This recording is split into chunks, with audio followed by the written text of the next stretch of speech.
about the radiation sickness that made their captain power mad. Bruce Ramsey heard the news and wanted the master to let him talk to the slaves on Mutania. The computer system let him. "Is Sonia and Shirley there?" asked Ramsey on the radio transmitter now. "Yes," said Sonia.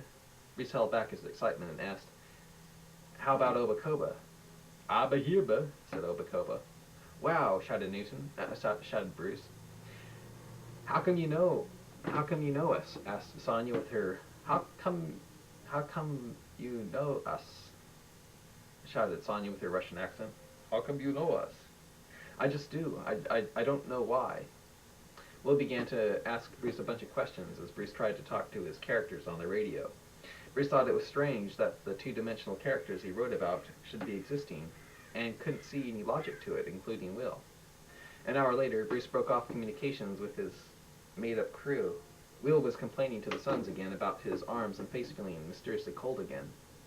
Bruce walked around the living room with a big rock in the middle of it and said, with a monotone, "The crew Mutiny wants to know if I want to beam up and see the place, and if I want to take anybody with me." The Sons looked worried. Jim asked, "Do you think it is safe?" "I don't know." A few hours later, Bruce Ramsey had beamed aboard Mutania and reported that it was just the way he had written about it. He asked Will and Jill if they wanted to beam up also. Another few hours went by until they made up their mind. Then Will and Jill said yes. A day later, Mutania was traveling through space with Bruce sitting in Newton's throne. The crew Mutania had spruced up the ship and made it look more comfortable, being that it looked kind of like some creepy medieval dungeon with control panels in it. Will asked Bruce, "Since this seems to be the universe you created out of your own imagination, or your hell, depending on how you look at it, do you know where there are any nice planets to visit?" Bruce said he did, and had the crew of Mutania take them to a very pretty planet in another part of the galaxy. How would you two like to live on this planet for 1 year?" asked Bruce to Will and his pretty girlfriend. "What's it like?" asked Jill. "Well, it's tropical. There are no people on it, no germs and viruses that can make you ill, and it grows all the best kind of food on it. I call it heaven. I don't think you will get bored on it." "I don't know if I'll tell your parents that you are down there, and I'll visit you once a month. And send a videotape to them to show that you are all right, if you want," said Bruce, knowing that the couple would love the planet. "Sounds romantic," said Jill excitedly. "Sounds too good to be true," said Will to himself. "Well, try it out for a month. I'm sure you'll love it." A few minutes passed, and Will and Jill found themselves on the beautiful planet that seemed like the Garden of Eden. The planet was so wonderful that Will and Jill jumped for joy. They looked up into the dark blue sky and saw Mutania fly out of view until it was gone. "I think I've died and finally got to heaven," shouted Will, excitedly. Will and Jill ran about on the planet's surface and that seemed to have been created out of fairy tale, and noticed a shelter under a gigantic mushroom that gave off a very pretty, perfumey smell. Jill and Will spotted some fruit growing on a tree and ate some of that that tasted like the best of candies that Earth could ever offer. "Thank God for Mutania," shouted jubilant Jill. Hours passed, and the more time passed, the more Will and Jill enjoyed the planet and themselves. "Would you like to?" smiled Jill to Will. Will laughed and thought, "Why not? What could happen? I can control myself." The two began to feel each other. To them, this was heaven at its best. Suddenly, right when Will kissed Jill, the two were suddenly shaken to their feet by a loud ringing sound. They looked about and saw a huge alarm clock on a mountain that was making such a racket that it caused a little of the mountain it was standing on to give way and crash down into a stream. The clock looked as old as time itself. "What in the heck is going on?" asked Will as the alarm clock sounded off in the mist of the pretty mystic sunset. Suddenly, the mountain that the alarm clock stood on began to change. The sunset began to form objects in it that resembled pictures of faces, and a row of books that seemed to be miles high. The clouds disappeared. The ground began to change. No longer was Will standing on green grass, but he began to feel pressure on his back and side. No, he yelled. He grabbed Jill to kiss her goodbye, but Jill quickly faded out of his hands and turned into a pillow that he usually slept by back in the 20th century. A few seconds later, Will found himself in his bed, clutching his pillow and staring at the alarm clock that was ringing away on his dresser. He turned over and noticed that the window in his room was open. Will got up uncontrollably and closed it, waking up his brother Tom McClure, who complained that he opened it because it was getting too hot in their wood stove-heated house. Will turned off the clock and looked out the window at the cold, snowy terrain of the wilderness known as Johnsonville. Will sat back in his bed and tried to think about the dream that was rapidly leaving his memory. "What's the matter?" "What's the matter?" asked Tom. Will tried to tell his brother everything as he got dressed. "I won't forget you, Jill," said Will to himself. "Why does my mind torment me so?" Will was sad that his girlfriend was just a product of his mind.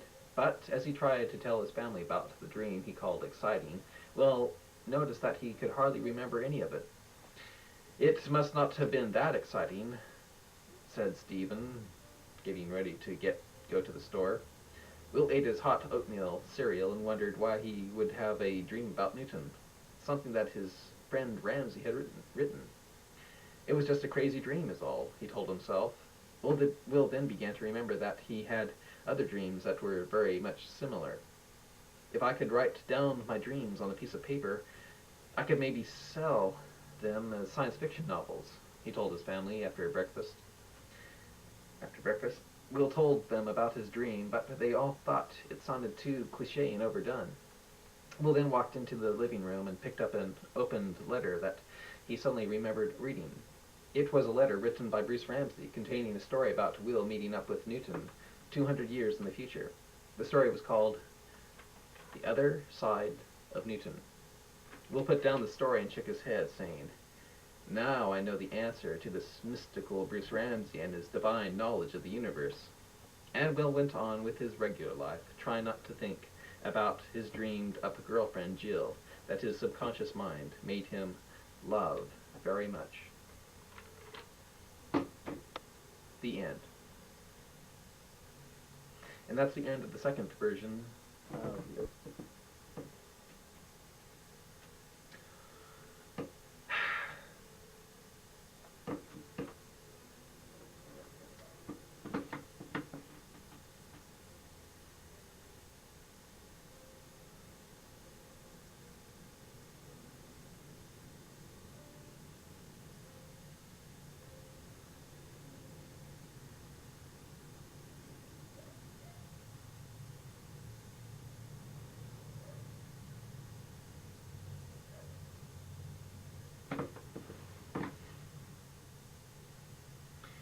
You may find this interesting, but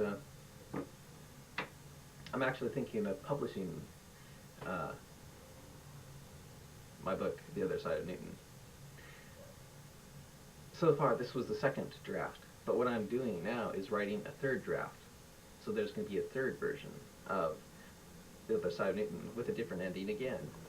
It's all going to be okay until the aging of Will, which this one didn't contain. It has 4 new stories in it. So I am now rewriting it. We'll try to improve it.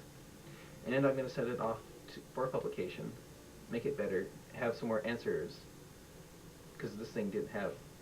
Yes? Oh, thank you very much.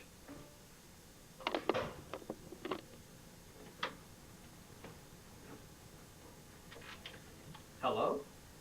Hey, how are you doing? Oh, great. Are you going to be there tomorrow? Well, at 2 o'clock. At 1:30, right? Okay. Yeah.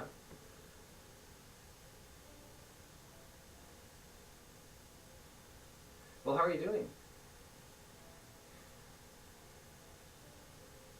Dave Chase. Well, I'll check and see. Yeah, I don't know if I have it or not. You want to know something weird?